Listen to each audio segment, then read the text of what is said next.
दोस्तों, क्या आप जानते हैं अंतरिक्ष में रहने वाले एस्ट्रोनॉट की सैलरी कितनी होती है? और क्या आपको पता है अंतरिक्ष में जाने वाले 7 एस्ट्रोनॉट में से एक महिला को क्यों रखा जाता है और कैसे होती है अंतरिक्ष में रहने वाले एस्ट्रोनॉट की ट्रेनिंग, और क्यों अंतरिक्ष से वापस लौटने के बाद एस्ट्रोनॉट को 7 दिनों तक सोना पड़ता है? दोस्तों, इन्हीं सब सवालों के जवाब जानने की कोशिश करेंगे हम आज की इस वीडियो में, तो इसे अंत तक जरूर देखें और पसंद आए तो शेयर जरूर करें। दोस्तों, अगर अंतरिक्ष में जाना है तो हमें रॉकेट या फिर स्पेसक्राफ्ट का इस्तेमाल करना होगा। स्पेसक्राफ्ट की मदद से ही यात्री या फिर जिन्हें हम एस्ट्रोनॉट्स बोलते हैं वह अंतरिक्ष में पहुंचते हैं। लेकिन अंतरिक्ष जाने से पहले इनके कई तरह के टेस्ट होते हैं, और यही नहीं, इन्हें खास तरह की ट्रेनिंग भी दी जाती है। बाहर से या फिर सुनने में अंतरिक्ष जितना प्यारा लगता है, असल में वह जाना उतना ही खतरनाक है। अब दोस्तों, स्पेस में जाने वाले एस्ट्रोनॉट्स को कई तरह की ट्रेनिंग्स दी जाती है, लेकिन आइए जानते हैं उन्हें दी जाने वाली कुछ मैंने ट्रेनिंग के बारे में। Number 1, medical training. अब एस्ट्रोनॉट्स को खास तौर पर मेडिकल ट्रेनिंग दी जाती है।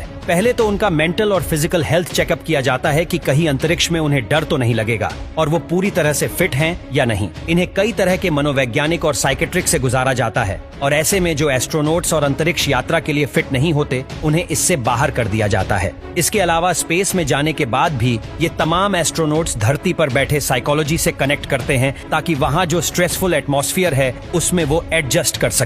Number 2, language. अब दोस्तों, इन एस्ट्रोनॉट्स को कम्युनिकेशन और अपनी लैंग्वेज पर भी खास ध्यान देना पड़ता है। इन्हें इंग्लिश के साथ साथ रशियन जैसी कुछ विदेशी लैंग्वेजेस भी आनी चाहिए। इसके अलावा उड़ान भरने से पहले इन एस्ट्रोनॉट्स को सर्टिफाई करने के लिए कई तरह के कठिन टास्क से गुजरना पड़ता है, जैसे स्पेस वॉक करना, रोबोटिक्स करना, हवाई जहाज उड़ाना और अंतरराष्ट्रीय अंतरिक्ष स्टेशन में काम करना। आपको बता दें कि नासा अपने एस्ट्रोनॉट्स को जॉनसन स्पेस सेंटर में स्थित 60 फीट गहरे स्विमिंग पूल में स्पेस वॉक करना सिखाती है, और नासा जैसी जितनी भी स्पेस एजेंसीज हैं वो कई महीनों तक जाने वाले एस्ट्रोनॉट्स की जांच पड़ताल करती है ताकि वो एक काबिल एस्ट्रोनॉट बन सके।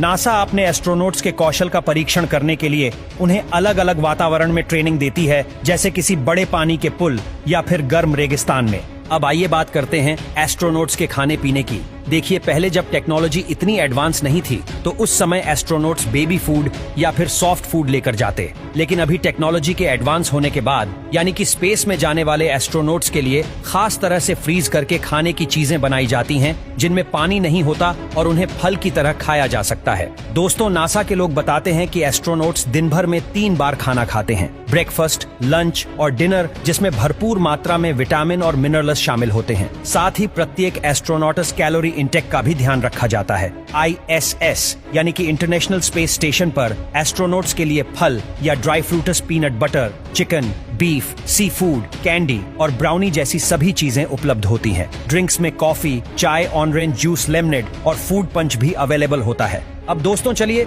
आखिर में ये भी जान लेते हैं कि एस्ट्रोनॉट्स धरती पर वापस कैसे आते हैं, क्योंकि अब तो इनके पास रॉकेट भी नहीं। तो दरअसल दोस्तों, होता ये है कि जब एस्ट्रोनॉट स्पेस में जाते हैं तो वो रॉकेट से पृथ्वी की ग्रेविटेशनल फोर्स से बाहर निकलते हैं, और स्पेस में जाकर ये रॉकेट स्पेस क्राफ्ट से अलग होकर वापस पृथ्वी पर ही गिर जाता है। तो इसीलिए इनके वापस आने में रॉकेट का कोई रोल नहीं होता, बल्कि स्पेस क्राफ्ट की धरती के चारों ओर चक्कर लगाता है, और जैसे ही वो अर्थ के एटमॉस्फेयर में एंटर करता है, इस स्पेस क्राफ्ट के सामने कुछ चैलेंजेस आते हैं, जैसे कि बेहद तेज और गर्म हवा। ये हवा इतनी गर्म होती है कि अंतरिक्ष यान उसे घर्षण के कारण जलकर राख भी हो सकता है, और इससे बचने के लिए ही स्पेस क्राफ्ट के ऊपर एक स्पेशल हिट रेसिस्टेंट चादर लगाई जाती है। अब अगर किसी कारण से ये चादर टूट जाए तो इस अंतरिक्ष यान का वापस पृथ्वी पर सही सलामत आना मुश्किल हो जाता है, और जैसे ही ये स्पेस क्राफ्ट पृथ्वी की सतह के नजदीक आता है तो ये सतह के पैरेलल होता चला जाता है, और बिल्कुल किसी हवाई जहाज की तरह इस अंतरिक्ष यान की लैंडिंग करा ली जाती है। लेकिन दोस्तों, एक स्पेस क्राफ्ट की लैंडिंग इतनी भी आसान है नहीं होती,